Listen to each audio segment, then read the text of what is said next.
Because I took an A1 English test when I first applied for my visa, I'm now required to take A2 English test for my visa extension, but I took the B1 English test instead. B1 is the required English test when applying for ILR or Indefinite Leave to Remain and for citizenship.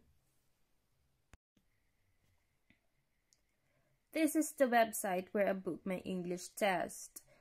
This is what I'm talking about. You need an A2 for your visa extension and B1 when applying for ILR and for citizenship. As I've mentioned earlier, you can directly take B1 exam and skip A2, thus saving you a lot of £150 and time. Thank you very much.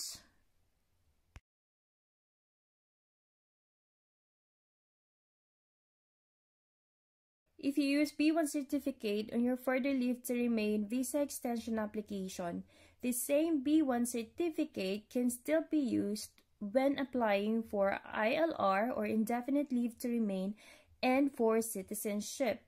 This way you save time and money by accelerating to B1. Does that make sense? Just click this B1 here. It will show you all the test centers. Just click the one where you want to take your test. Since I'm closer to Cordon, I've chosen Cordon. Another window will open up and this will give you options when and what time you want to take your exam. Exam fee is, as you can see, £150.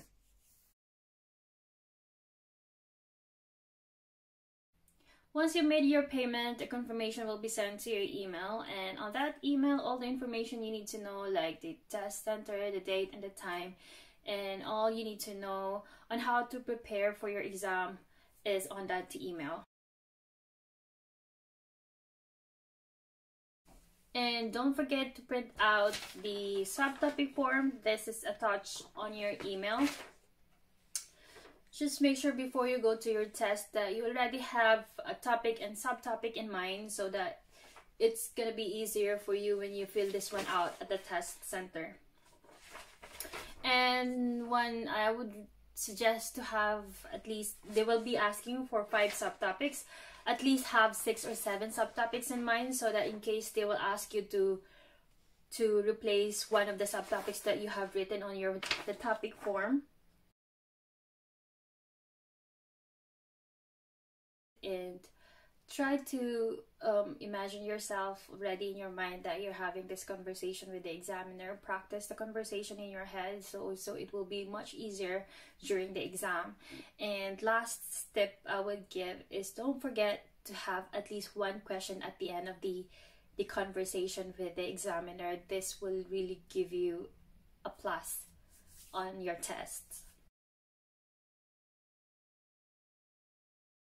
The test will take about 10 minutes, and after 10 minutes, the examiner will tell you if you passed the test or not. And they will give you just like a paper to tell you that you passed the exam, but the certificate itself will be sent to you via mail. And I think I received mine less than 2 weeks from the date of my exam.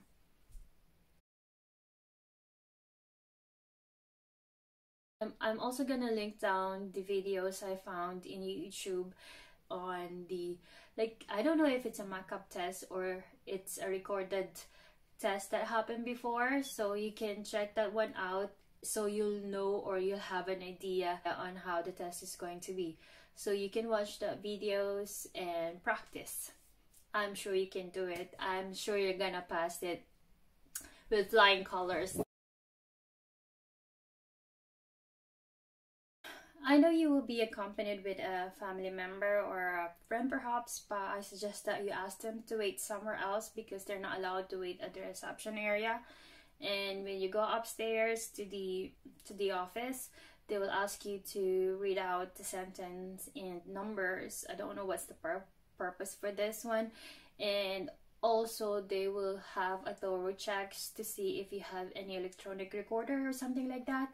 So I suggest you don't bring anything with you except for the IDs and the form.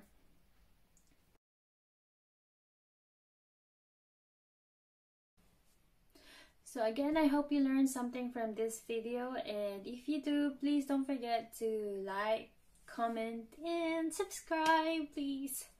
This will really help me a lot.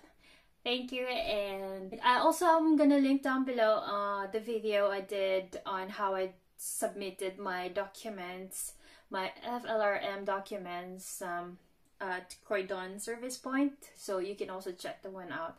Thank you, and see you next time. Bye!